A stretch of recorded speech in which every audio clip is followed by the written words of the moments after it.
Hi, good evening.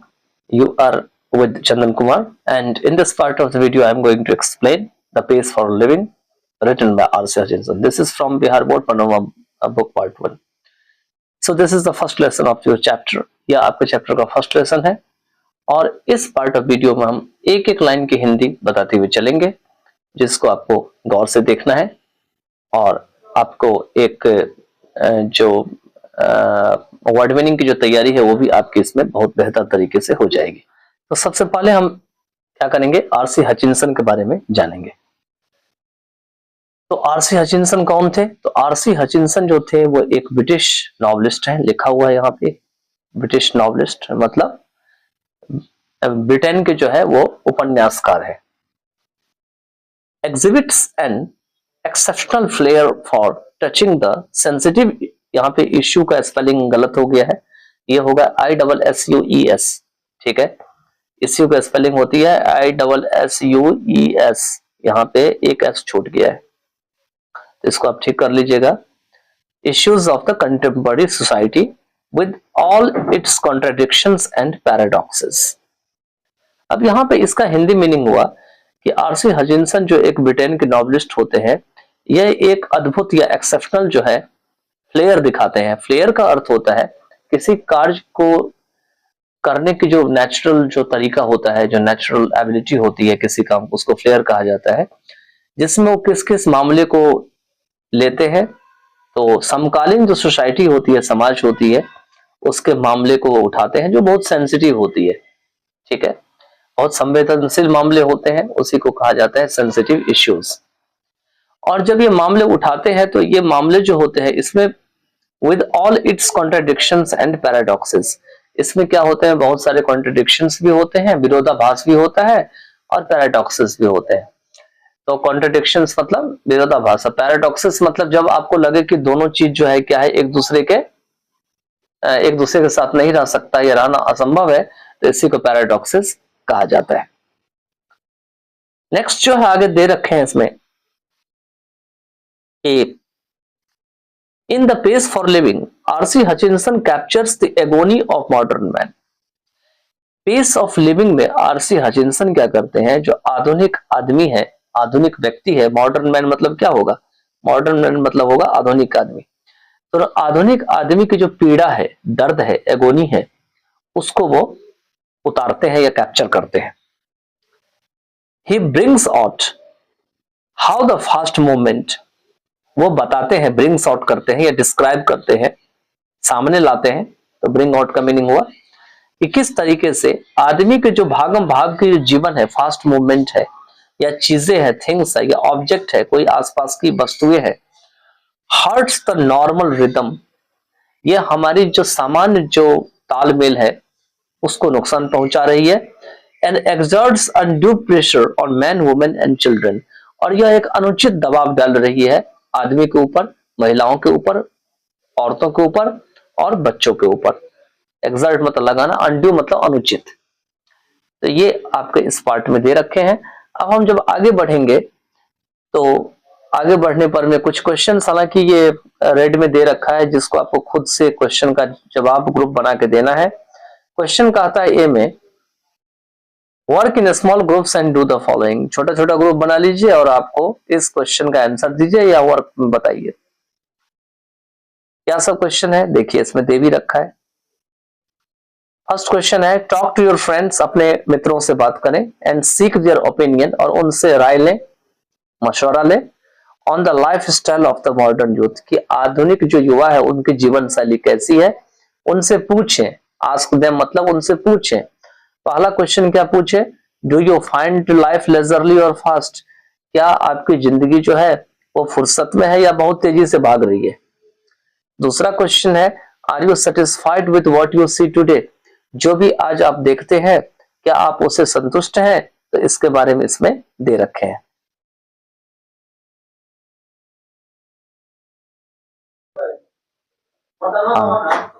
तो इसमें writer क्या बताते हैं कि मैंने क्या किया, एक प्ले देखा जो डबलिन में था, मतलब डबलिन में देखा था, बहुत समय पहले नहीं देखा, in which the chief character was an elderly corn merchant, जिसमें जो मुख्य पात्र था वह एक उम्र दराज अनाज के सौदागर था।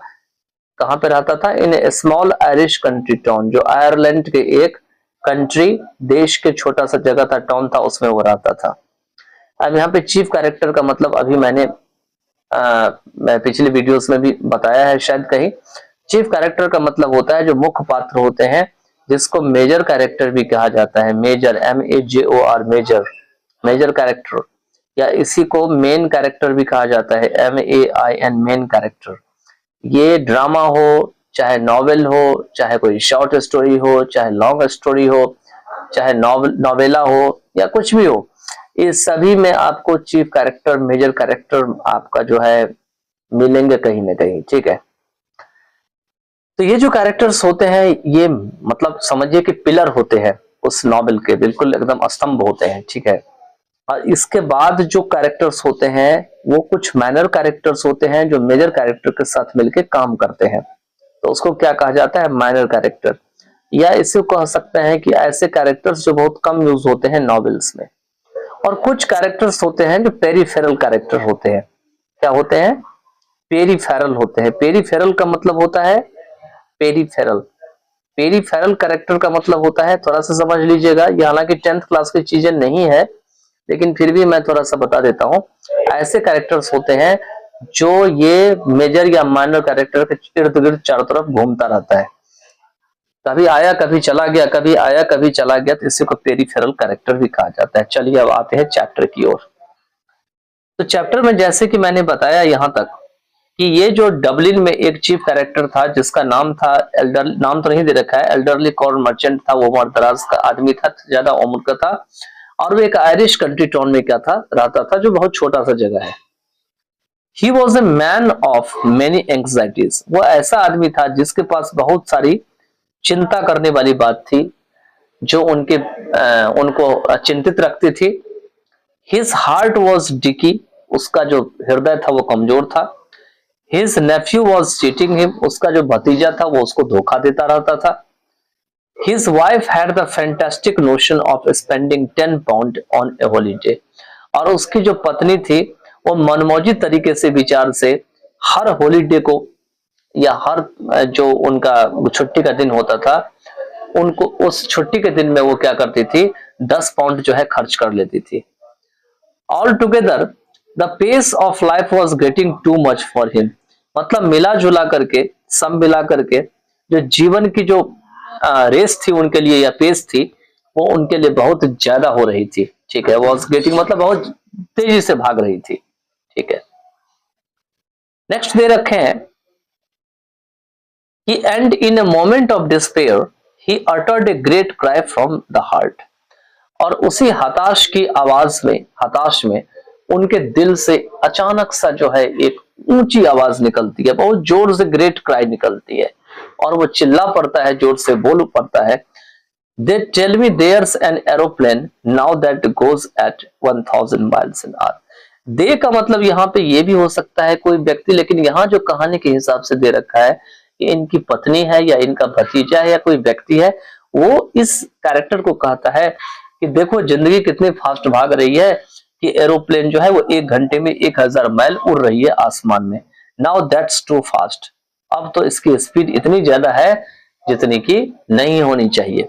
ठीक है, आगे दे रखे हैं for me that was the most enchanting line in the play, मेरे लिए यह जो पंक्ति है ड्रामा में, यह बहुत ही एन्चेंटिंग, एन्चेंटिंग का मतलब है मनमोहक होता है, जो अपनी तरफ खींचता है। The man's complaint was so gloriously irrelevant to his own situation, जो मैन का जो शिकायत था वो गौरवशाली तरीके से अपनी स्थिति में इरेलेवेंट था। इरेलेवेंट का मतलब होता है जो नहीं होना चाहिए, जो उस रूप में जो है वो इंपॉर्टेंट नहीं होना चाहिए, तो उसको इरेलेवेंट कहा जाता है। आगे दे रखे हैं एंड बिसाइड्स, और इसके अतिरिक्त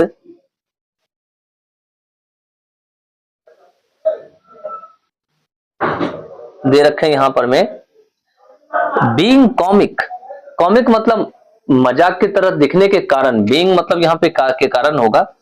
इट स्ट्रक मी, स्ट्रक मतलब मुझे एक झटका सा दिया, as perfect illustration of the way, मतलब एक ऐसे तरीके का एक पूर्ण इलस्ट्रेशन दिया। इलस्ट्रेशन वैसे एग्जांपल बुक में दे रखा है, इलस्ट्रेशन का मतलब होता है पिक्चर या कहानी के जरिए जब उदाहरण देते हैं तो उसको इलस्ट्रेशन कहा जाता है।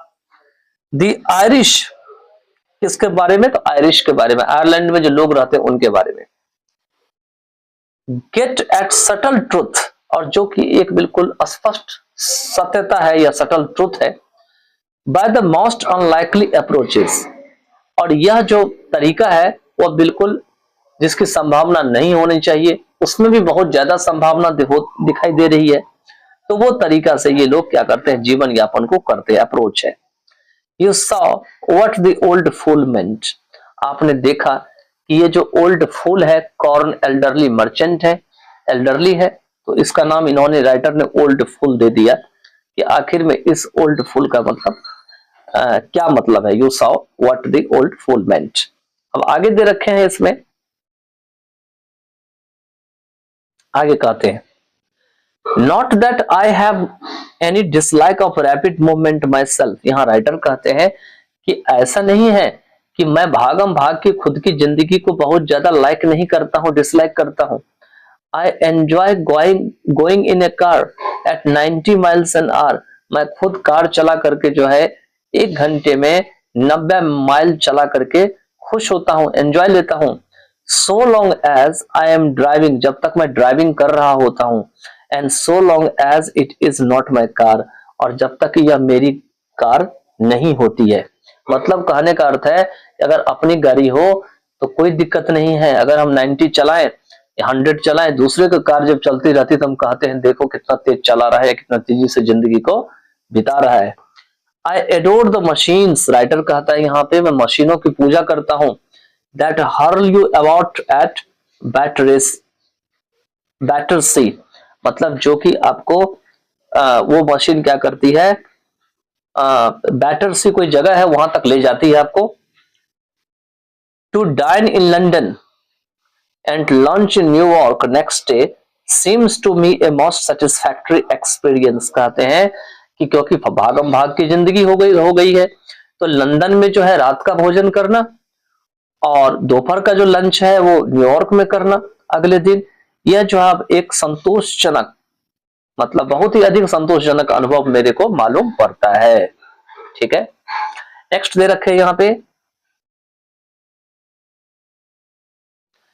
I admit it excludes all the real pledges, मैं मतलब मैं मानता हूं कि इसमें जितने भी वास्तविक जो खुशी है वो उस वास्तविक खुशी को यह चीज अलग करती है, एक्सक्लूड करती है, बाहर निकाल देती है। क्या किसकी? तो ट्रैवलिंग करने की। The sort of fun you get from a country bus in Somerset और स्पेन, मतलब एक ऐसे प्रकार का आनंद जो आनंद आप समरसेट के कंट्री बस में पाते हैं या स्पेन में पाते हैं। But it gives you a superficial sense of drama, लेकिन यह क्या करते हैं, जो ड्रामा की जो सुपरफिशियल सेंस है वो उसके बारे में बताते हैं। यहाँ पे सुपरफिशियल का मतलब होता है कि ऊपर ऊपर से यह बातों को बताते हैं, अंदर जाकर के चीजों का जिक्र नहीं करते हैं। It was a sort of excitement our ancestors had to do without, मतलब ये एक ऐसी प्रकार की एक्साइटमेंट होती है जिस एक्साइटमेंट को हमारे पूर्वज जो है नहीं कर पाए थे, उनके बिना हो रहे थे, had to do without. And we might just as well accept it gratefully, और हो सकता है कि हम इसे बहुत ही अच्छे तरीके से जो है स्वीकार कर ले। Nowhere speed becomes something unfriendly to me is where the mental activities of our time tend as the naturally do to follow the pace of the machines. यहाँ पे थोड़ा सा आपको ध्यान से सेंटेंस देखना है, सेंटेंस की स्ट्रक्चर कैसी है। कहते हैं नहीं, where speed becomes something unfriendly, जहां पर में जो स्पीड, जो मतलब जो हम जिस स्पीड में हम जिंदगी जी रहे हैं, कार चला रहे हैं या ट्रैवलिंग कर रहे हैं या एरोप्लेन में उड़ रहे हैं, वो कुछ हमको अनफ्रेंडली लगता है। टू मी कहता है मेरे लिए, is where the mental activities are time tend, और ये उस चीज से जोड़ती है जहां पे हमारी मेंटल एक्टिविटीज जो है वो समय के साथ चल पड़ती है। एज द नेचुरली डू, जैसे कि वो नेचुरली करती है। To follow the pace of the machines, मतलब मशीन की स्पीड को फॉलो करने के लिए। यहाँ राइटर का कहने का अर्थ यह है कि जब हमारा दिमाग मशीन के स्पीड को पकड़ती है या ऐसी चीजों को पकड़ने की कोशिश करती है जो नेचुरल नहीं होती है, तो वहां पर में हमको ये चीज अनफ्रेंड लगता है, ऐसा लगता है कि ये चीज हमारे अनुसार से नहीं चल रही है। अब इसी को बहुत तरीके से आप मीनिंग को डिफाइन कर सकते हैं। आगे दे रखे हैं इसमें नेक्स्ट में कि I speak with prejudice. Prejudice का मतलब होता है अपने मन में पहले से कुछ विचार धारण कर लेना, उसको प्रेजुडिस कहा जाता है। तो मैं इस बात को पहले से ही मन में उतार के बोलता हूं, because I belong to the tribe of slow thinkers, क्योंकि मैं ऐसे ट्राइब से बिलोंग करता हूं जो कि क्या है, स्लो थिंकर्स है। स्लो थिंकर्स मतलब जहां के लोग बहुत ही धीरे धीरे सोचते हैं।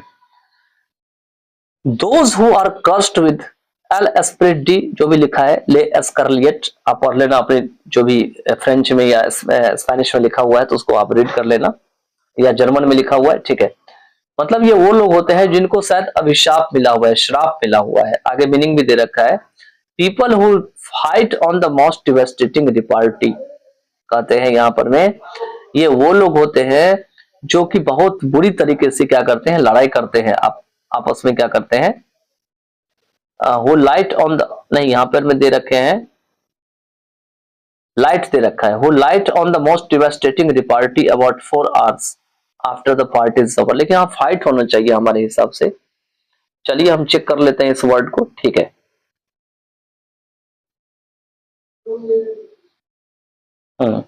तो इसमें यहाँ पे ये दे रखे हैं, यहाँ पे फाइट होना चाहिए, जो लैंग्वेज यहाँ शो कर रहा है कि जो क्या करते हैं कि पार्टी खत्म होने के बाद कहते हैं ये वो लोग होते हैं, खास करके राइटर कह रहे हैं हम ऐसे स्लो थिंकर समाज से या ट्राइब से बिलोंग करते हैं जहां के लोग को अभी श्राप मिला हुआ है कि वो जब वो पार्टी ओवर कर लेते हैं तो उसके बाद वो 4 घंटे तक जो है क्या करते हैं, फाइट करते हैं। किस बात के ऊपर, तो डिवास्टेटिंग रिपार्टी। डिवास्टेटिंग रिपार्टी का मतलब हुआ यहाँ पर में, हालांकि रिपार्टी का मतलब होता है कि जब आप बातचीत कर रहे होते हैं तो फनी रिमार्क भी करते हैं और तुरंत ही आपस में बातचीत करते हैं, तो उसको रिपार्टी यहाँ पे नाम दिया गया है। और ये जो बातचीत का तरीका होता है बहुत ही डिवास्टेटिंग होती है। डिवास्टेटिंग का मतलब होता है जो विध्वंसक होती है, जो फायदेमंद नहीं होते हैं। तो ये वो लोग होते हैं कि उसके ऊपर भी ये लोग फाइटिंग कर लेते हैं।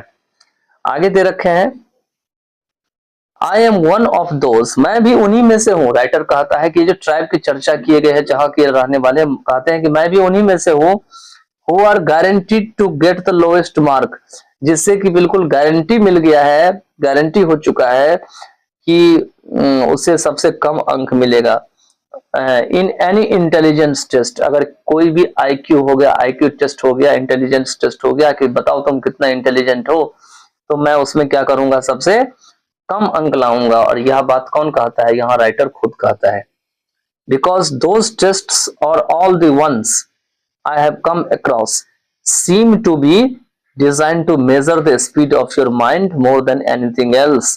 क्योंकि यहां पर में क्या कहते हैं लेखक कि ये जितनी भी स्पीड है जिसके बारे में यहाँ पे चर्चा कर रखे हैं ये, ठीक है, तो जितनी भी स्पीड की ये यहाँ पे चर्चा कर रखे हैं उस स्पीड में कहते हैं कि मैं हमेशा क्या रहूंगा, लो रहूंगा, मैं नीचे रहूंगा, ठीक है। क्योंकि सारे के सारे टेस्ट और जिस बात की यह चर्चा की गई है, जिसके साथ मेरा अवगत होता है, कम अक्रॉस होता हूं, यह इस तरीके से बनाए जाते हैं कि इसमें आपके दिमाग की जो स्पीड होती है उसको मेजर किया जाता है, जांचा जाता है किसी और चीज की तुलना में, मोर देन एनीथिंग एल्स, ठीक है। आगे भी रखे हैं इसमें नेक्स्ट में, obviously we slow thinkers are terribly handicapped. कहते हैं स्पष्ट रूप से हम जो बहुत ही मंद सोचने वाले हैं वो बुरी तरीके से क्या है, अपाहिज हो चुके हैं, टेरिबली हैंडीकैप्ड। किस चीज में हो चुके हैं, in the business of getting a living, मतलब अपनी जीविका को पाने की बिजनेस में, उसके काम में कि हम कैसे जिंदा रहेंगे।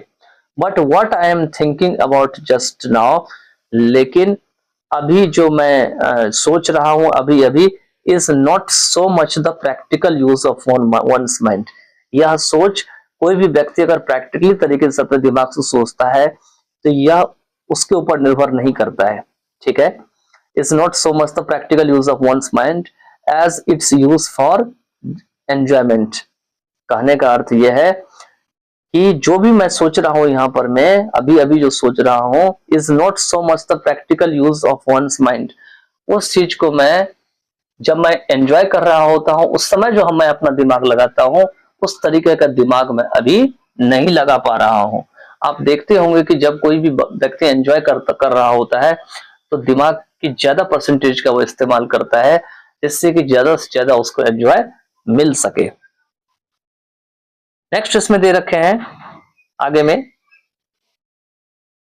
एज एन एग्जाम्पल, उदाहरण के लिए कहते हैं यहाँ पे लेखक, when I go to cinema. अब ये देखिए यहाँ पर मैं एंजॉयमेंट के समय इनका दिमाग कैसे खुलता है। वो कहते हैं कि जब मैं सिनेमा देखने जाता हूं, I find my self in A hopeless fog, कि मेरा दिमाग ऐसा लगता है जैसे किसी काफी ज्यादा जो कुहासा होता है जहां दिखाई नहीं देता है। आपको ठंडी में देखते हैं कितना ज्यादा धुंध लग जाता है आसमान में या नीचे में, तो आपको ऐसा लगेगा ऊपर नीचे एकदम बिल्कुल कुछ दिख नहीं रहा है। तो वहां पे राइटर कहता है मैं अपने आप को वहां पे पाता हूं, लेकिन जो कब, जब वो सिनेमा हॉल में होते हैं। एंड आफ्टर 2 और 3 मिनट्स, और कहते हैं हर एक 2 या 3 मिनट पे, I have to turn to my wife, मुझे अपनी पत्नी की ओर मुड़ना पड़ता है, for enlightenment.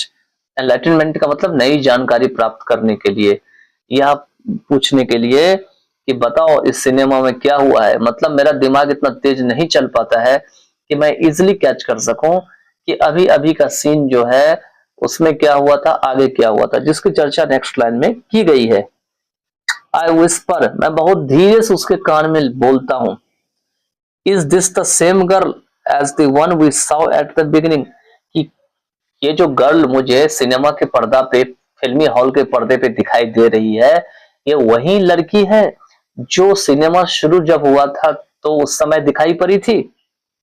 And she whispers back, और वह चुपचाप जो है बोलती है वापस, no there are 3 girls in this film, कहती है कि नहीं, यह वह लड़की नहीं है, ये जो है अलग लड़की है। इस फिल्म में 3 लड़कियां हैं। पहली जो लड़की है ये टॉल ब्लंट, वो टॉल है और ब्लंट है। मैंने इस सारे वर्ड मीनिंग को वर्ड मीनिंग वाले चैप्टर में कंप्लीट कर रखा है, ठीक है। एक है शॉर्ट ब्लंट, एक है टॉल ब्लंट और एक है शॉर्ट ब्लंट। ब्लंट खास करके ऐसी लड़कियां होती है जिनके बाल, कहते हैं कि बाल का जो रूप होता है वो सामान्य नहीं होता है, डिफरेंट दिखता है। तो एक होते हैं टॉल ब्लंट, एक होते हैं शॉर्ट ब्लंट और एक होते हैं मीडियम साइज ब्रूनेट। ये भी एक प्रकार के हैं, मतलब उनके जो ब्रूनेट वाली जो गर्ल्स होती है वो डिफरेंट दिखती है, ठीक है। इनकी पत्नी इनको सजेस्ट करती है कि जो 3 लड़कियां हैं, टॉल ब्लंट, शॉर्ट ब्लंट और मीडियम साइज ब्रूनेट है, इन सभी का नाम, जैसे त्रिभुज का नाम हम देते हैं ना, साइड का ABC या कॉर्नर का देते हैं कि इस साइड को ये मान लो, तो कहते हैं इनका नाम दे दो, एक का नाम कॉल, उन्हें कॉल करो कि ये एक टॉल ब्लंट को A मान लो, शॉर्ट ब्लंट को B मान लो और मीडियम साइज जो ब्रूनेट है उनको C मान लो, ठीक है। The hero is that man who takes his hat off, और इसमें हीरो वह आदमी है जो अपना टोपा को उतार लेता है, ठीक है। और कब उतारता है टोपा को, दे रखा है यहाँ पे, व्हेन ही कम्स, ठीक है, जब वह आता है,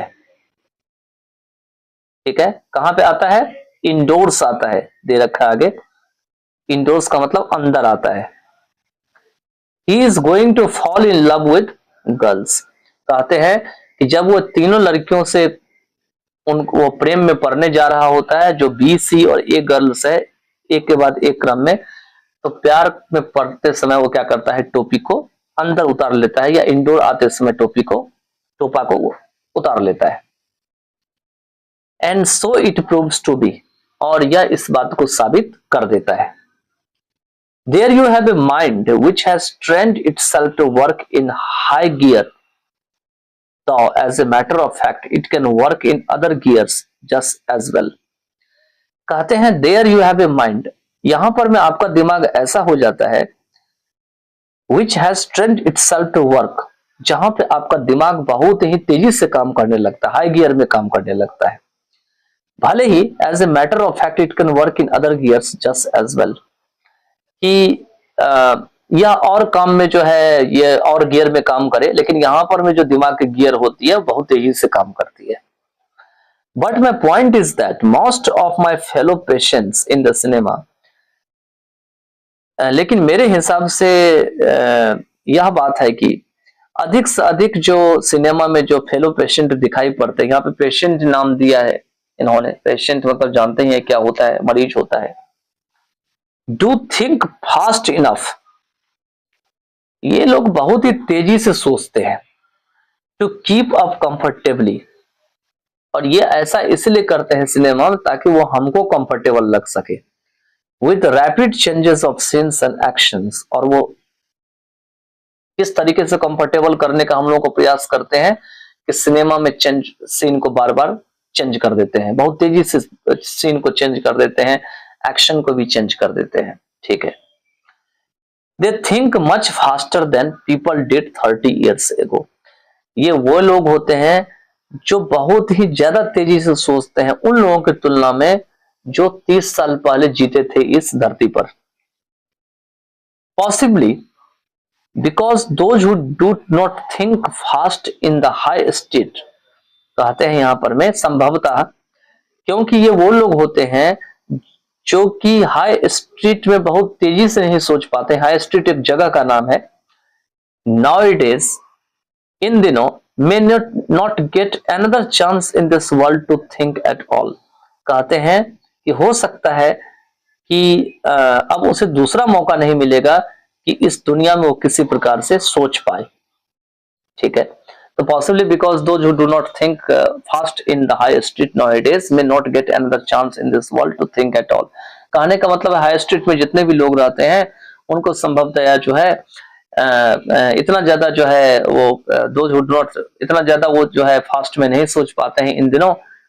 हो सकता है कि आने वाले जो है समय में उनको दोबारा इतना फास्ट जो है सोचने का मौका नहीं मिले। तो मिला जुला के जो चैप्टर है वो इस पे दे रखा है कि हमारी भागम भाग की जिंदगी कैसे बीत रही है, क्या यह जीवन हमारे लिए अच्छी है या नहीं है।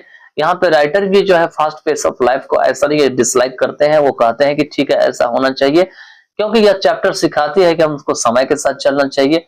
अगर समय के साथ हम नहीं चलते हैं तो बहुत हम क्या होते हैं, पीछे रह जाते हैं। और इसी कारण से समय को फास्ट बनाने के लिए एरोप्लेन बनाई गई है, समय को फास्ट बनाने के लिए मूवीज में एक्शंस और सीन्स को बहुत फास्ट बनाए गए हैं, कॉन्वर्सेशन के स्टाइल को फास्ट बनाए गए हैं, और बहुत सारे काम करने के जो तौर तरीके हैं उसको मशीन से, साइंस एंड टेक्नोलॉजी से और बहुत सारी चीजों से जो है फास्ट करने का प्रयास कर रहे हैं।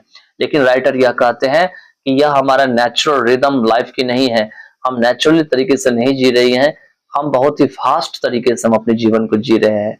तो बस यही बात जो है इस चैप्टर में कहा गया है, और इसी को जो है इन्होंने थोड़ा अलग ढंग से जो है इस चैप्टर में समझा रखा है। तो आई hope you have just understood this chapter very well, and I have also explained the question answer, short question and long answer respectively। अलग अलग वीडियो में हमने इसको कवर कर रखा है, and I have also covered the word meaning in one part of the video।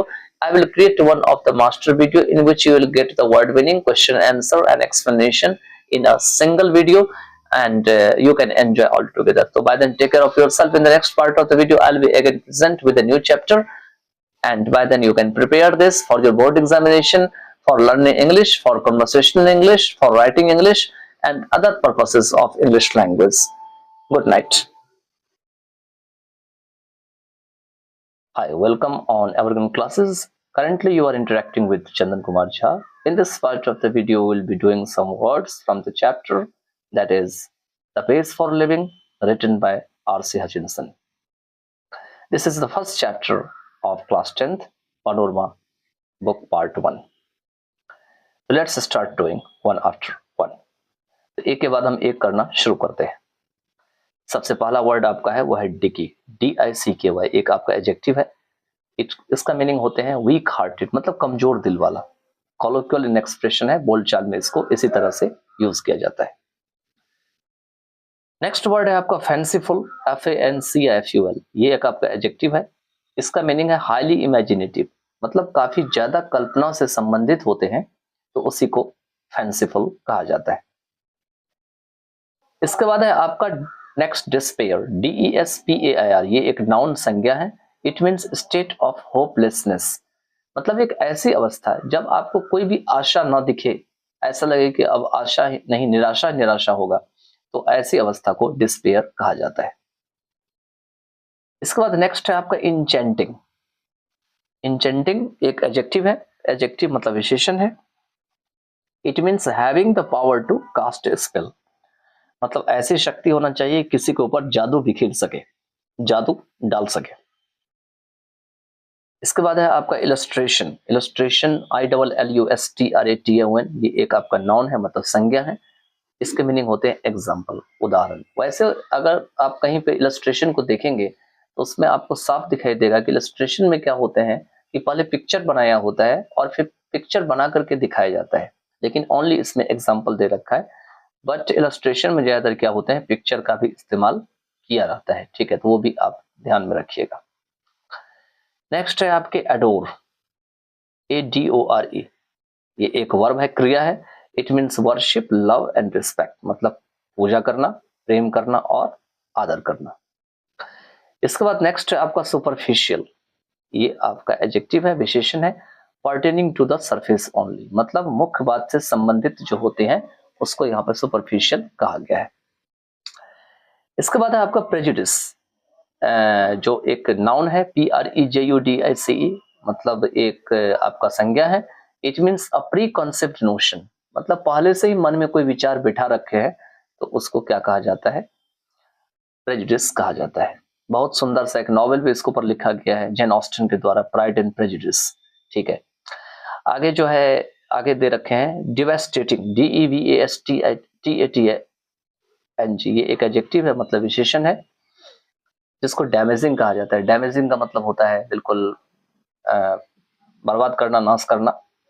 इसके बाद है ब्लंड, BLOND, ये एक नॉन है, संज्ञा है। It means a woman with coloured hair and usually blue eyes, मतलब एक ऐसी महिला जिसके बाल रंगे होते हैं और उसकी आंखें साधारणतया कैसी होती है, नीली होती है। उसके बाद है ब्रनेट, ये एक नॉन है, मतलब संज्ञा है। It means a woman with brown और डार्क हेयर, एक ऐसी महिला जिसके बाल कैसे होते हैं, ब्राउन है और डार्क होते हैं। नेक्स्ट चलते हैं। नेक्स्ट में कुछ वर्ड्स हमने अलग से लिए थे जो चैप्टर में दिए हुए हैं। फर्स्ट है कंटेम्पररी, CONTEMPORARY, ये एक एडजेक्टिव विशेषण है। इसका मीनिंग होते हैं समकालीन, मतलब belonging to the same time, एक ही समय से संबंधित। वो समय किसी आदमी का भी हो सकता है, कोई चीज का भी हो सकता है। अगर दोस्त एक ही समय का है तो उसको कंटेम्पररी फ्रेंड्स कह सकते हैं। बोल सकते हैं कि Jawaharlal Nehru and Mahatma Gandhi were the contemporary of each other, ठीक है। उसके बाद है एनलाइटनमेंट, ENLIGSTENMENT, ये एक नाउन संज्ञा है। It means the process of gaining knowledge, मतलब ज्ञान को जो लेते हैं अपने अंदर, उसका कार्य। एंड अंडरस्टैंडिंग समथिंग, किसी चीज को समझने का कार्य। And making somebody understand something clearly, या किसी आदमी को कोई चीज साफ साफ तरीके से समझने का काम करना। इसके बाद आपका नेक्स्ट है वह है पैराडॉक्सेस, PARADOXES, ये जो पैराडॉक्सेस है ये एक नाउन है, मतलब संज्ञा है। इट मीन्स अ सिचुएशन और स्टेटमेंट विद टू और मोर पार्ट्स दैट सीम स्ट्रेंज और इम्पॉसिबल टुगेदर, एक ऐसी स्थिति या ऐसा स्टेटमेंट जो दो या दो से अधिक होती है, हिस्सा में होती है, जो कि बड़ा अजीब सा आपको दिखेगा और ऐसा लगेगा कि इन दोनों को एक साथ रहना असंभव है, इम्पॉसिबल है टुगेदर। इसके बाद आपका एग्जिबिट, EXHIBIT, ये एक वर्ब है, क्रिया है। It means to show clearly that you have a particular quality और फीलिंग, यह साफ साफ दिखाना कि आप में कुछ खास गुण है या आपकी कुछ खास फीलिंग है। नेक्स्ट है आपका कॉन्ट्राडिक्शन। तो कॉन्ट्राडिक्शन मतलब क्या होता है, एक नाउन है। इट मीन्स स्टेटमेंट, एक ऐसा स्टेटमेंट या बयान या लिखा हुआ चीज, फैक्ट या सच्चाई या कोई एक्शन, कार्य होते हैं। दैट इज अपोजिट टू, जो कि किसी चीज के उल्टा होते हैं। और डिफरेंट फ्रॉम वन अनदर, या एक दूसरे से अलग होते हैं, तो इसी को कॉन्ट्राडिक्शन कहा जाता है। तो इसके साथ जो है RC हचिंसन के द्वारा जो लिखा गया द पेज फॉर लिविंग है, ये आपका कंप्लीट होता है। I hope you would have enjoyed this video. In the next part of the video I will be doing some short question answer, and thereafter I will just carry on the next one the long answer questions. By then take care of yourself. Write these words at first and then learn them. तो इन words को पहले लिख लीजिए और फिर याद कीजिए. Good evening everyone, and today we'll be doing short question answer from the chapter The Pace for Living. तो The Pace for Living जो R.C. हचिंसन के द्वारा लिखा गया है, इसके हम शॉर्ट क्वेश्चन को इस वीडियो में कवर करेंगे. तो आप वीडियो को पॉज करके आप उत्तर को आराम से लिख सकते हैं, वीडियो को रोक करके, और साथ में मीनिंग को भी समझते चलते हैं कि आखिर में क्वेश्चन क्या पूछा है और उत्तर कैसे देना है. ज्यादातर देखिएगा कि जिस टेंस में क्वेश्चन होते हैं उसी टेंस में उत्तर भी लिखने होते हैं. तो सबसे पहला जो आपका क्वेश्चन है स्क्रीन पर में वो है, Where did the writer watch the play? Where did the writer watch the play? Writer मतलब लेखक होते हैं, तो लेखक ने, प्ले का मतलब यहां नाटक होगा, खेलना नहीं होगा. प्ले मतलब ड्रामा या नाटक. तो लेखक ने ड्रामा कहां देखा? तो उत्तर में है, आंसर में, the writer watch the play in Dublin, कि लेखक ने डबलिन जो आयरलैंड में जगह है वहां पर में इस नाटक को देखा था. तो ये था पहले का आंसर. दूसरा क्वेश्चन कहता है, who was the chief character in the play? मैंने बताया था आपको क्लास में एक्सप्लेनेशन करते समय कि कैरेक्टर भी कई प्रकार के होते हैं. यहां पर में कैरेक्टर का अर्थ है पात्र, कि जो ड्रामा है, प्ले है, इस प्ले में कैरेक्टर के रूप में मुख्य पात्र कौन थे, कौन ऐसा व्यक्ति था जो इस ड्रामा में मुख्य पात्र के रूप में खेला था. चीफ कैरेक्टर को ही मेजर कैरेक्टर कहा जाता है या मेन कैरेक्टर कहा जाता है. ठीक है, तो आंसर में दे रखे हैं कि the chief character of the play was an elderly corn merchant. जो मुख्य पात्र था प्ले का वो था एक बूढ़े से जिसकी उम्र ज्यादा हो गई थी, एल्डरली थे. कॉर्न मर्चेंट मतलब होते हैं अनाज, और मर्चेंट का मतलब सौदागर. तो बूढ़े से थे, थोड़े ज्यादा उम्र वाले थे, अनाज के सौदागर थे. Who lives in a small Irish town, जो कि कहाँ पे रहते हैं? तो एक छोटा सा कंट्री, जो देश में एक जगह होता है, टाउन होता है, उसमें वह रहते हैं. तो यही था दो क्वेश्चन का. चलिए अगला क्वेश्चन देखते हैं क्या दे रखा है. क्वेश्चन नंबर जो 3 है आपका, वो पूछ रहा है कि does the writer dislike rapid movement in every field? क्या लेखक हर एक क्षेत्र में जो बहुत तेजी से जो सब कुछ भाग रहा है, दिनों दिन भाग रही है, ठीक है, उसको क्या पसंद नहीं करता है, डिसलाइक करता है? लाइक मतलब पसंद करना और डिसलाइक मतलब पसंद नहीं करना. प्रेजेंट इन डेफिनिट टेंस में ये क्वेश्चन लिखा हुआ है, तो उत्तर भी उसी में होगा. देखिए आंसर कहता है, no, the writer does not dislike rapid movement in every field. कि राइटर जो है, जो लेखक है, वो हर एक फील्ड में, एवरी फील्ड में, हर एक क्षेत्र में जो बहुत तेजी से जीवन भाग रही है, रैपिड मूवमेंट हो रही है, उसको वो पसंद, ऐसा नहीं है कि पसंद करते हैं, ऐसा नहीं है, बिल्कुल ना पसंद कर देते हैं. ठीक है, डज नॉट डिसलाइक. ठीक है, उसके बाद क्वेश्चन नंबर 4 है आपके. क्वेश्चन नंबर 4 कह रहे हैं, in which situation does the writer find himself in the cinema? आपको पता है कि राइटर खुद सिनेमा हॉल जाता है सिनेमा देखने के लिए, तो उस समय उसके साथ क्या होता है, तो उसके बारे में दे रखे हैं कि राइटर खुद अपने आप को जो है किस सिचुएशन में पाता है जब वो सिनेमा हॉल में जाता है. तो आंसर में है कि the writer finds himself in A state of hopeless fog. Writer कहाँ पे अपने आप को पाता है? कि ऐसा कुहासा या फॉग में वो फंस जाता है जहां पर में कोई उम्मीद उसे दिखाई नहीं देती है, जब वो सिनेमा घर में होता है. while in the cinema he is unable to keep up with the fast pace. कहते हैं यहां पर में कि वह जो फास्ट पेस ऑफ जो लाइफ होती है, जहां पर में कि लाइफ जो है बहुत ही डिफरेंट काइंड्स की हो जाती है, ऐसा लगता है कि लाइफ अब जो है वह बहुत ही आसान नहीं है, बहुत ही सुगम नहीं है, बहुत ही सरल नहीं है, बल्कि लाइफ कैसी है? तो फास्ट पेस्ट ऑफ लाइफ है. तो वो अपने आप को जो है वहां पे उस हिसाब से नहीं चला पाते हैं. उनका कहना यह है कि ये जो फास्ट पेस्ट ऑफ लाइफ है, उस लाइफ के कारण वो सिनेमा घर में कैरेक्टर को भी सही से नहीं पहचान पाता है कि आखिर में कैरेक्टर है कौन, आखिर में कैरेक्टर जो इस सिनेमा में चल रहा है, उस सिनेमा का जो पात्र अभी गया था, क्या अगला पात्र थोड़ी देर के बाद सीन चेंज होने पे वही पात्र है, या आखिर में पात्र जो है वो बदल गया है। तो इसके बारे में इसमें इन्होंने दे रखा है। अगर आप इसको पूरा अच्छे से देखेंगे आंसर को, तो आप पाएंगे कि यहाँ पे राइटर अपने आप को होपलेस पाता है। इसी कारण से वो क्या करता है, अपनी पत्नी का सहारा लेता है, ताकि जो भी वो मूवी में देख रहा है वो खुद जो है उसकी पत्नी उसको एक्सप्लेन करके बता सके। इसलिए लिखा हुआ है कि he is unable to keep up with the fast paced rapidly changing scenes, कि बहुत तेजी से जो फिल्मों में जो सीन चेंज हो रहे हैं उसके साथ वो नहीं जा पाता है, वो पीछे पड़ जा मतलब रह जाता है। मतलब सिनेमा में जो सीन चल रही है वो आगे भाग जाता है और खुद को पीछे पाता है। तो इसके लिए वो क्या करता है, आगे दे रखे हैं यहाँ पर में कि ही रिलाइज ऑन हिज वाइफ, वो अपने पत्नी पर निर्भर रहता है। मतलब अब वो अपनी पत्नी का सहारा लेता है, जिससे कि वो जो है क्या करे उसकी पत्नी, to explain the story of film to him, जो कि फिल्म की कहानी को उन्हें बता सके कि आखिर में फिल्म में अभी कुछ देर पहले क्या हुआ था और अभी क्या हो रहा है।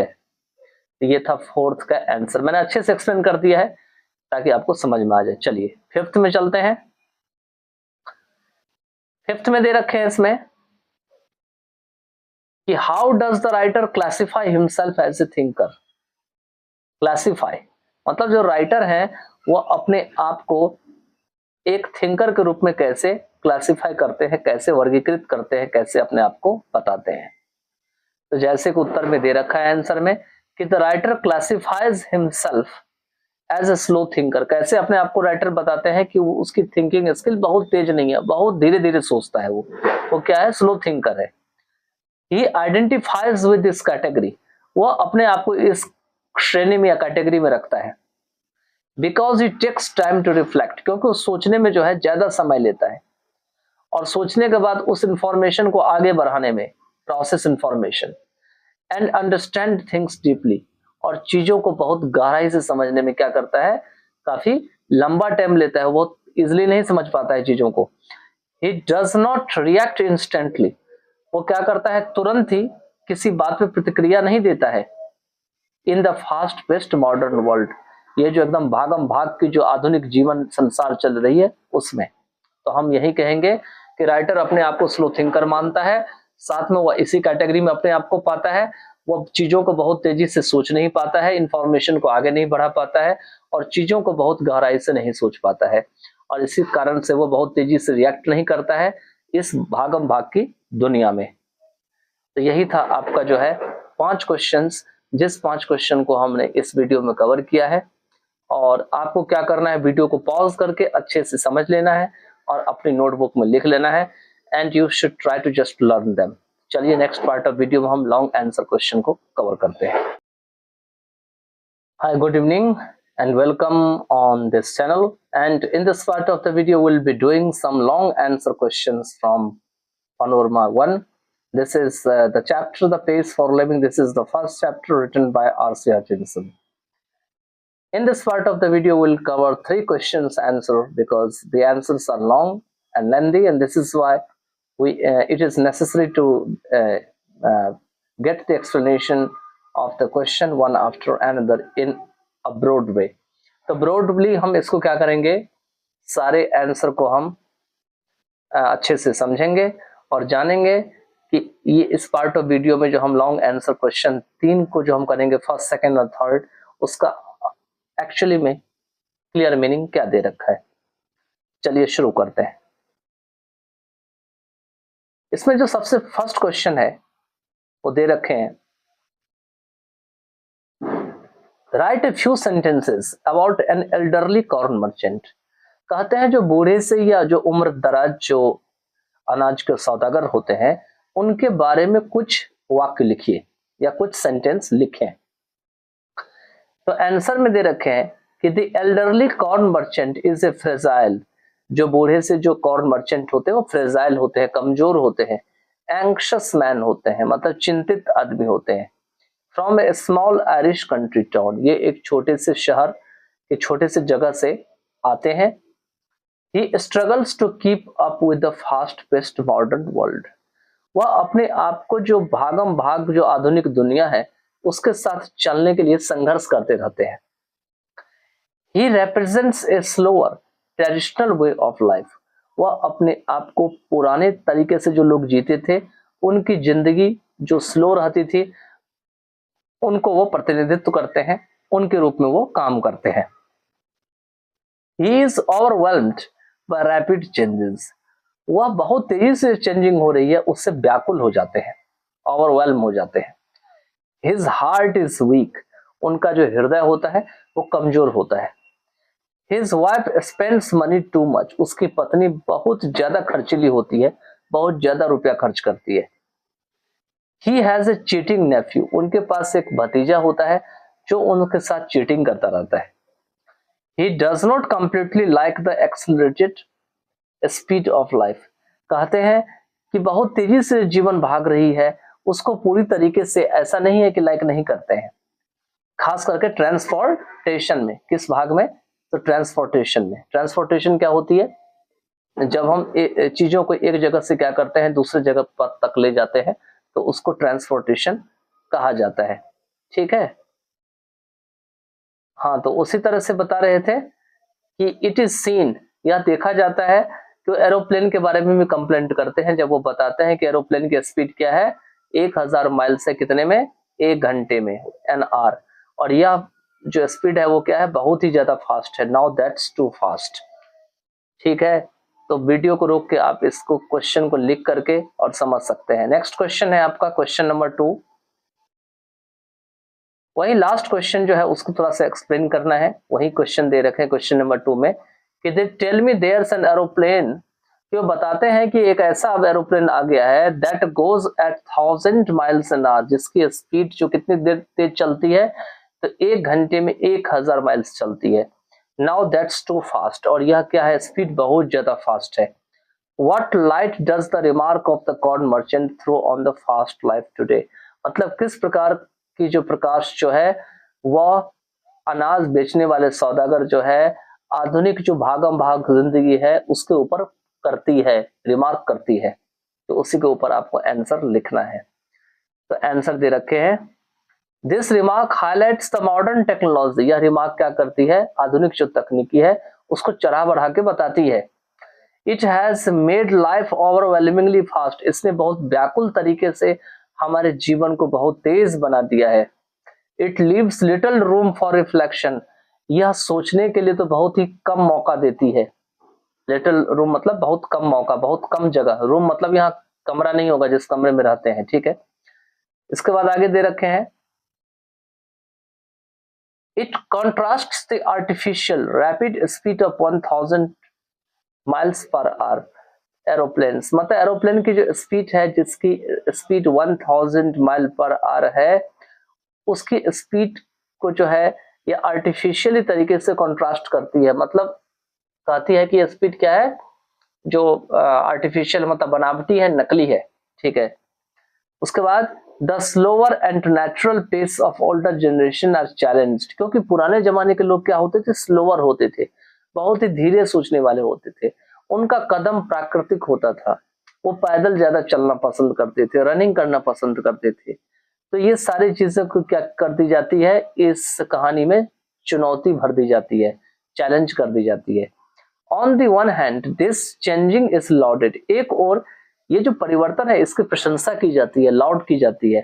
तो it can create immense pressure, stress and discomfort for the individual on the other, तो ये दूसरी तरफ क्या करती है, किसी भी व्यक्ति के लिए काफी ज्यादा स्ट्रेस, दबाव, बहुत ही असहज हो जाना, मतलब आराम नहीं होना आदि दूसरी ओर तैयार कर देती है, वो भी काफी ज्यादा मात्रा में, इसलिए दे रखा है इमेंस का प्रयोग यहाँ पे कर रखा है। नेक्स्ट दे रखे हैं, इन नटशेल, मतलब संक्षेप में हम कह सकते हैं, it shows the pursuit of extreme speed, यह किसकी तरफ पीछा करने की बात करती है कि भाई बहुत तेजी से भागो जीवन में। Slow and fast life styles, साथ में इसमें स्लो और फास्ट लाइफ स्टाइल्स के बारे में बात करती है कि स्लो लाइफ स्टाइल क्या थी तो ओल्डर जनरेशन की थी, और फास्ट लाइफ स्टाइल्स क्या है तो मॉडर्न टेक्नोलॉजी है, मॉडर्न जनरेशन की है। मेंटल एंड इमोशनल स्ट्रेन, कैसे हमारी मानसिक और जो हमारी जो इमोशनल दबाव हमारे ऊपर पड़ रही है, साथ में हमको आराम नहीं मिल रही है, इस कारण से डिस्कम्फर्ट हो रही है। क्यों हो रही है तो विद रैपिड टेक्नोलॉजिकल चेंजेस, क्योंकि जो बहुत तेजी से हमारी जो तकनीकी है उसमें परिवर्तन होती जा रही है। तो ये था आपका सेकंड नंबर का क्वेश्चन का आंसर। चलिए थर्ड नंबर के क्वेश्चन में चलते हैं। थर्ड नंबर का जो क्वेश्चन दे रखे हैं इसमें है what sort of excitement do you have today which our ancestors lacked, मतलब किस प्रकार का जोश हमारे अंदर आज पाई जाती है जो जिसकी कमी हमारे पूर्वजों में थी, एंसेस्टर्स में थी। क्या इस प्रकार के एक्साइटमेंट दे रखे हैं आगे क्वेश्चन में, इज इट एन एडवांटेज और डिसएडवांटेज, क्या इस प्रकार की जो एक्साइटमेंट है वो हमारे लिए फायदा है या नुकसानदायक है, डिसएडवांटेज है या गैर फायदा है। तो आंसर में दे रखे हैं इसमें कि we have different kind of excitement today, कि आजकल हमारे पास बहुत अलग प्रकार के एक्साइटमेंट है। लाइक रैपिड मूवमेंट, किस प्रकार का एक्साइटमेंट है कि भागम भाग की जो जीवन है, मूवमेंट है, where we can fly at speed of 1000 miles per hour, जहां पे 1 घंटे में हम हवाई जहाज की मदद से 1000 माइल की उड़ान भर सकते हैं। And drive cars and train eight incredible speed, और कार और ट्रेन को जो है एक अवश्य जो विश्वास न की जा सके उस स्पीड से चला सकते हैं। It leaves an immediate experience of dining in London, यह क्या करती है क्योंकि जीवन बहुत फास्ट हो गई है तो यह हमें एक शीघ्र ही अनुभव देती है कि हम लंदन में बैठ के रात का भोजन कर सकते हैं। And having lunch in New York, और अगले दिन हम सुबह का जो लंच होते हैं वो न्यूयॉर्क में कर सकते हैं। आपको पता होगा एक इंग्लैंड में है और एक न्यूयॉर्क में जो अमेरिका में है, एक इंग्लैंड की कैपिटल है और एक अमेरिका की कैपिटल न्यूयॉर्क है। तो कहते हैं the fast life style leaves mark on rapid changes dramatically, जो भागम भाग की जो जीवन है यह जो बहुत तेजी से बदलती हुई चीज है, नाटकीय तरीके से बदलने वाली जो चीजें हैं उसी को ड्रामेटिकली कहा गया है, उसके ऊपर जो है चिन्ह लगाती है, मार्क करती है। नेक्स्ट कहते हैं कुछ जो आंसर है उसमें it is the example of both advantages and disadvantages, यह फायदा और गैर फायदा दोनों का ही एक उदाहरण है। With A view of advantages, अगर इसको हम फायदे की नजर से देखते हैं तो इट सेव्स टाइम, क्योंकि फास्ट पेस्ट ऑफ लाइफ जो है टेक्नोलॉजी यह हमारे समय को बचाती है। ऑफर्स कन्वीनियंस, यह हमारी सुविधा को देती है। And leaves an amazing experience, और यह एक हमें बहुत ही अलग सा अनुभव देती है। वाइल, जबकि with A view of disadvantages, अगर हम इसको गैर फायदा की नजर से देखते हैं तो क्या देती है ये, it shows the lack of contentment, यह हमें संतुष्टि की कमी देती है। पहले के लोग थोड़े में ही संतुष्ट हो जाते थे, लेकिन आजकल के लोग क्या है, बहुत कुछ होने के बाद भी उनके अंदर क्या है, संतुष्टि नहीं है। तो यह क्या दिखाती है, लैक ऑफ कंटेंटमेंट, मतलब संतुष्टि की कमी को दिखाती है। ठीक है। लॉस ऑफ नेचुरल प्लेजर, पहले क्या थे, लोग नेचुरली तरीके से जीवन का मजा लेते थे, खुल के जीवन जीते थे, खुली हवा में सांस लेते थे, तो एक अलग ही प्रकार की जो है उनको प्लेजर मिलता था। और साथ में उसका क्या हो रहा है, अब आज कमी हो रहा है, आज लॉस हो रहा है। एंड मेंटल एग्जॉशन, और दिमाग की शांति नहीं है, दिमाग में हमेशा कुछ ना कुछ उथल पुथल चलता रहता है। जैसे क्या होती है, मानसिक जो अवस्था होती है वो खराब होती है, मानसिक अवस्था बिगड़ती है, इसी को मेंटल एग्जॉशन कहा जाता है। तो इसके साथ जो है all this 3 questions I have covered in this part of the video. In the next part of the video, I will cover question number 5, 6, 4, 5, 6. क्योंकि 3 क्वेश्चन और बचेंगे जो नेक्स्ट पार्ट ऑफ वीडियो हम कवर करेंगे। सारे क्वेश्चन को आप video को पॉज करके रोक करके आराम से आप लिख सकते हैं, और समझने के लिए मैंने एक्सप्लेन कर दिया है, तो वीडियो को रिवर्स करके 1, 2, 3 बार देखेंगे तो आपको समझ में आ जाएगा कि किस वर्ड का मैंने क्या मीनिंग दिया है और किस क्वेश्चन के आंसर को मैंने किस तरह से एक्सप्लेनेशन किया है।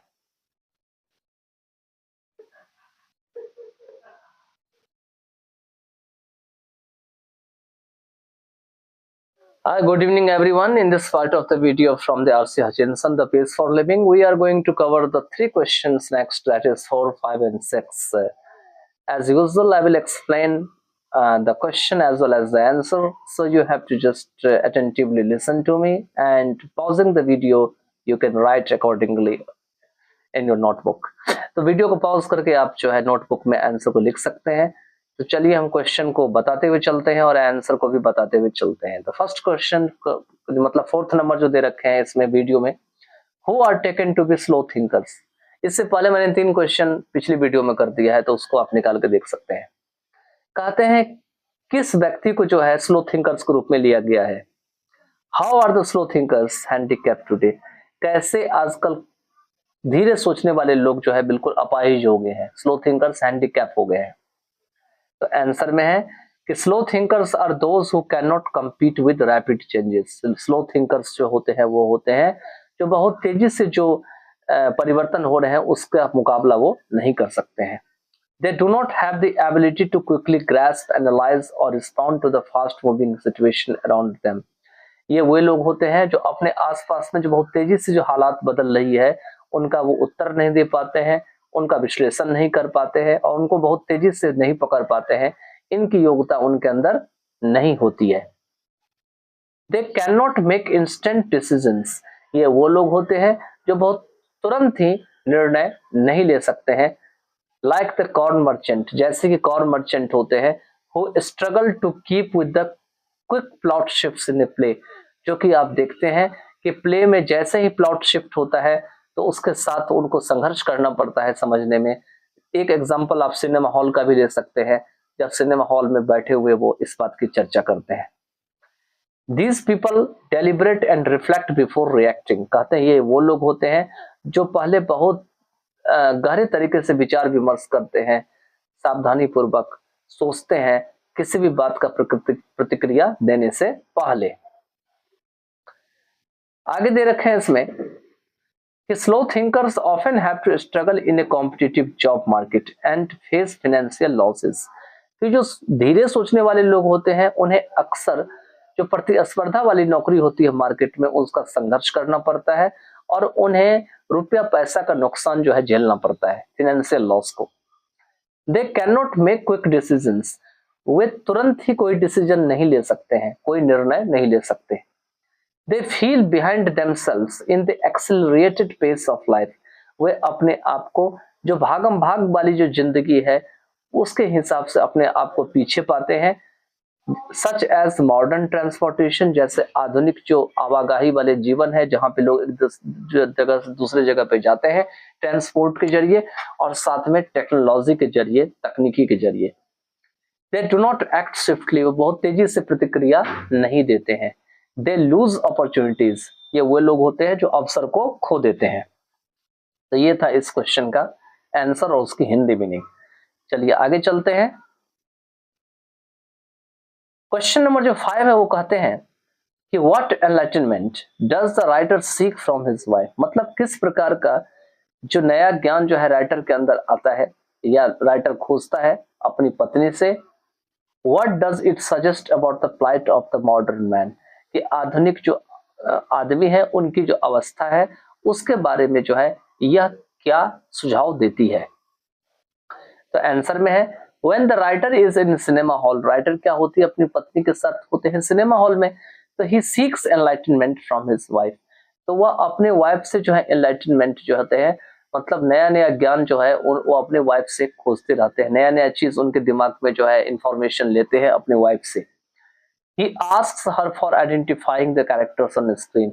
वह सिनेमा हॉल में जो स्क्रीन पे जो कैरेक्टर पात्र अपना अपना रोल प्ले कर रहे होते हैं फिल्म में, उनको पहचानने के लिए कहते हैं कि तुम पहचान के बताओ कि अभी क्या हुआ था इस फिल्म में और थोड़ी देर पहले क्या हुआ था, इसमें यह पात्र क्या किया था कुछ देर पहले, और ये जो पात्र अभी मैं सामने देख रहा हूं यह पात्र अभी क्या कर रहा है। He is confused about the girls in the film। वो फिल्म में जो अलग अलग लड़कियां होती है उनकी रोल को देख करके वो कंफ्यूज हो जाते हैं। He wants to know, वह जानना चाहते हैं The identity of the girl on changing scenes, कि जब भी सीन बदल रहा होता है तो आखिर में कौन सी लड़की क्या करती है, उसकी आइडेंटिटी क्या है, उसकी पहचान क्या है। The plight of the modern man is under incomparable state। क्योंकि इसी में दूसरा क्वेश्चन कह रहा है तो उसी का आंसर दे रखा है कि आधुनिक आदमी की जो अवस्था है वो कैसा है। तो कह रहा है आधुनिक जो आदमी है उसकी अवस्था कैसा है, अनइनकम्पेरेबल स्टेट में है, मतलब उसकी कंपैरिजन नहीं की जा सकती है। और यह क्यों है उसके बारे में आगे दे रखे हैं। या इसीलिए है this is due to overwhelming speed of everything, क्योंकि हर एक चीज की जो स्पीड है वो बहुत ही व्याकुल करने वाली है, घबराने वाली है, तो इसी कारण से ऐसा है। It is hard to keep up with daily changes, रोजमर्रा की जिंदगी में जो परिवर्तन होते हैं उसके साथ चलना बहुत कठिन हो गया है, हार्ड हो गया है।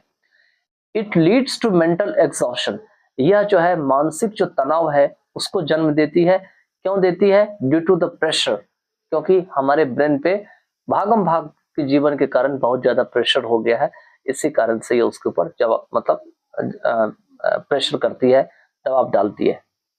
एज अ रिजल्ट, परिणाम स्वरूप, सम कैन कीप अप, कुछ लोग तो इसके साथ चल पड़ते हैं, while others feel slow, जबकि कुछ लोग होते हैं वो अपने आप को बहुत ही धीरे चलने वाले फील करते हैं, कंफ्यूज पाते हैं, बहुत ज्यादा कंफ्यूज हो जाते हैं और अपने आप को अपाहिज पाते हैं, हैंडीकैप्ड पाते हैं। ठीक है, उसके बाद जो लास्ट क्वेश्चन है इस चैप्टर का लॉन्ग आंसर में वो दे रखे हैं क्वेश्चन नंबर 6 में, summarise the central idea of the essay, मतलब यह जो एसे है, निबंध है, इसका जो मुख्य बात है वो क्या है उसके बारे में संक्षिप्त में छोटा करके बताना है। तो आंसर में दे रखे हैं कि in this essay RC Hutchinson explores the anxiety and reduced enjoyment of life, यह जो है चिंता के बारे में बताते हैं और जो जिंदगी में जो हमारी एंजॉयमेंट कम हो गई है उसके बारे में इस एसे में बताते हैं, खोज खोज करके बताते हैं, एक्सप्लोर करते हैं। It is due to the result of the unnaturally fast technology driven pace of modern existence, यह किस कारण से हुआ है? क्योंकि हम अप्राकृतिक रूप से जो है हम अपनी टेक्नोलॉजी को बढ़ाते जा रहे हैं और आधुनिक जो हमारी जो अस्तित्व है, मॉडर्न एग्जिस्टेंस से बहुत तेजी से भाग रही है, इसके कारण से ये सब परिणाम सामने आ रहा है। It emphasises on the frantic speed, यह जो पागलों की तरह जो अपना स्पीड बढ़ाते जा रहे हैं उसके ऊपर जोर डालती है। And it depicts disadvantages of slower individuals, और कहते हैं यह जो धीरे सोचने वाले जो व्यक्ति हैं उनकी, अगर आप धीरे सोचेंगे, अगर मान के चलिए कहते हैं जमाने के साथ चलना है, अगर आप धीरे चलेंगे तो क्या होगा? आप पीछे रह जाएंगे। तो उस पीछे रहने से क्या हो जाएगा? बहुत सारा गैरफायदा हो जाएगा, डिसएडवांटेजेस हो जाएंगे। तो उसके डिसएडवांटेजेस के बारे में क्या करती है? वर्णन करती है, डिपिक्ट करती है। ठीक है, it uses the example of A corn merchant, यह कॉर्न मर्चेंट जो अनाज के सौदागर होते हैं इनके एक एग्जाम्पल या उदाहरण को प्रयोग करती है। Who shows concerns of adapting to rapid high pressure world, जो कि अपने आप को जो बहुत ज्यादा दबाव देने वाली दुनिया है, बहुत ही तेज से चलने वाली दुनिया है, उनके साथ कैसे अपने आप को तालमेल बिठाना है, फिट रखना है, अडेप्ट करना है, उनकी चिंता को बताते हैं। कौन बताते हैं? कॉर्न मर्चेंट बताते हैं। तो यही इस चैप्टर का सेंट्रल आइडिया रहता है और उसी को कहता है समराइज करने के लिए, छोटा करके लिखने के लिए। तो you can pause the video, आप वीडियो को पॉज करके लिखिए, उसके बाद समझिए, और अगर एक बार में नहीं समझ में आता है तो वीडियो को स्किप कीजिए या आगे पीछे रिवर्स कीजिए और फिर समझने का इसको प्रयास कीजिए। तो चलिए अब नेक्स्ट पार्ट ऑफ वीडियो हम न्यू चैप्टर के साथ प्रेजेंट होते हैं।